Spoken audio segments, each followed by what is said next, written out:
आजिर कालांश को स्वागत। आज आम शिक्षा विकास समिति ओडिशा द्वारा परिचालित पंचम श्रेणी मेधावृत्ति परीक्षा आसुवा मातृभाषा विषयटी को आलोचना करवा।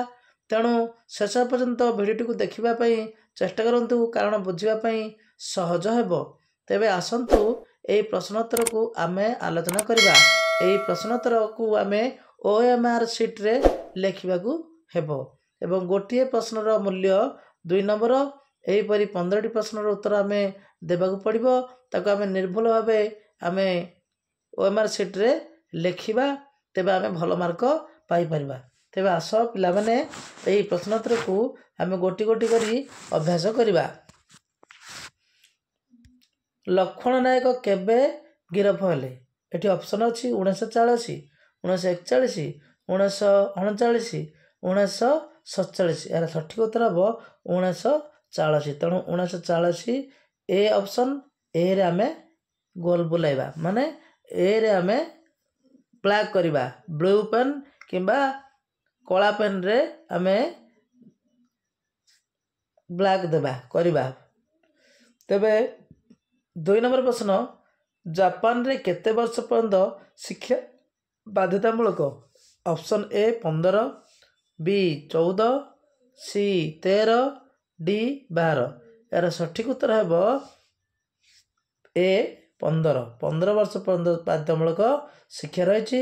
तेणु आम ए रे गोल बुलाइबा, ए को आम गाढ़ करवा। 3 नंबर प्रश्न, दीप शिक्षा कहा उद्देश्य रे कहुଯାଇଛି? ए रघुनाथ, बी सदानंद, सी नीलरतन, डी जग्गू साहू। यार सठिक उत्तर हम दीप शिक्षा क्या उद्देश्य कहुଯାଇଛି माने नीलरत्न उद्देश्य कहुଯାଇଛି। तेणु सी रे आम सी को आम गाढ़ करवा। तेबे 4 नंबर प्रश्न, हिमालय पर्वत किपरि शोभा पाउछि? ऑप्शन ए बरफ परी, बी मस्तक परी, सी मुकुट परी, डी पहाड़ परी। यार सठिक मुकुट परी शोभा पाउछि। हिमालय पर्वत किपरि शोभा पाउछि? हिमालय पर्वत मुकुट परी शोभा पाउछि। हिमालय पर्वत मुकुट परी शोभा पाउछि। तेणु सी रे आमे गोल बुलाइबा, सी को आमे गाढ़ करवा। 5 नंबर प्रश्न, दीप शिखा एकांकिकार रचयिता किए? A option Vijay Kumar Satapathy, B Batakrishna Ojha, C Mrutyunjay Rath, D वैष्णव पाणी। यार सठिक उत्तर हम ए विजय कुमार शतपथी। तेणु ए को आम गाढ़ करवा। 6 प्रश्न, जापान अनुभूतिर लेखक किए? जापान अनुभूतिर लेखक किए? ऑप्शन ए जापान अनुभूतिर लेखक किए? ए सनातन पंडा, बी शैलचंद्र पंडा, सी अभिनंदन दास, डी सुरेश रथ। यार सठिक उत्तर हेब ए सनातन पंडा। Option A Sanatan Panda. 7 number प्रश्न, केउं जिनिस दक्षिण रूपे देवाई गुरु शिष्य को कहिले? ए 5000, बी धान, सी सुखिला पत्र, डी कौड़ी। यार उत्तर हेब सी सुखिला पत्र। 8 नंबर प्रश्न, ठीक शब्दटी को बाछ। सन्यासी, सन्यासी, सन्यासी, सन्यासी केउंटी ठीक? तेणु यार सठिक उत्तर हम बी सन्यासी। तेणु एठी आमे गाढ़ करवा। 9 नंबर प्रश्न, दुखीधन नीलमणि रे कविता रे कवि किए? ए वैष्णव दास, बी वैष्णव पाणी, सी गोपाल रथ, डी गोपम दास। यार सठिक उत्तर हम बी वैष्णव पाणी। तेणु वैष्णव पाणी रे बी ऑप्शन को आमे गाढ़ करवा। 10 नंबर प्रश्न,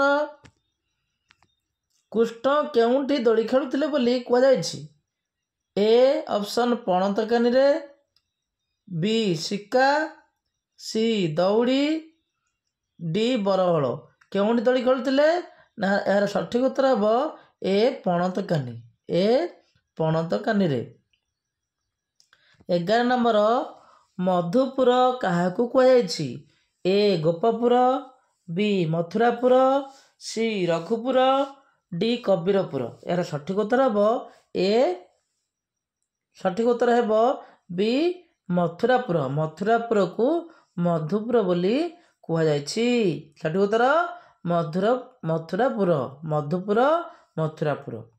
12 ନମ୍ବର ପ୍ରଶ୍ନ, ମେକରଣ କେଉଁଠି ଚଳୁଥିଲେ? ମେକରଣ କିପରି ଚଳୁଥିଲେ? ଏହାର ଅପସନ୍ ହେଉଛି ଆଖପାଖ ଗାଁରୁ ଭିକ୍ଷା କରି, ବି କୃଷି କରି, ସି ରାଜାଙ୍କ ଦାନରେ, ଡି ପରିଶ୍ରମ କରି। ଏହାର ସଠିକ୍ ଉତ୍ତର ହେବ ଏ ଆଖପାଖ ଗାଁରୁ ଭିକ୍ଷା କରି। ଆଖପାଖ ଗାଁରୁ ଭିକ୍ଷା କରି ସେ ଚଳୁଥିଲେ। 13 ନମ୍ବର ପ୍ରଶ୍ନ, କେଉଁ କାରଣରୁ କପୋତମାନେ ଜାଲରେ ପଡ଼ିଗଲେ? ଅପସନ୍ ଏ ପଞ୍ଜୁରୀ ଲୋଭରେ, ବି ଶିକାର ଲୋଭରେ, ସି ଖୁଦ ଲୋଭରେ, ଡି ବିଶ୍ରାମ ନେବାକୁ। ଏହାର ସଠିକ୍ ଉତ୍ତର ହେବ ସି ଖୁଦ ଲୋଭରେ ଜାଲରେ ପଡ଼ିଗଲେ। 14 ନମ୍ବର ପ୍ରଶ୍ନ, ଦୃଷ୍ଟିଗୋଚର ଠିକ୍ ଶବ୍ଦ ବା ଠିକ୍ ଅର୍ଥ ବାଛ। ଦୃଷ୍ଟିଗୋଚରର ଅର୍ଥ କ'ଣ? ଏ ଆଖି ବୁଜିବା, ବି ଆଖି ଖୋଲିବା, ସି ପରିଷ୍କାର ଭାବରେ, ଡି କଳ୍ପନା କରିବା। ଏହାର ସଠିକ୍ ଉତ୍ତର ହେବ ସି ପରିଷ୍କାର ଭାବରେ। 15 ନମ୍ବର ପ୍ରଶ୍ନ,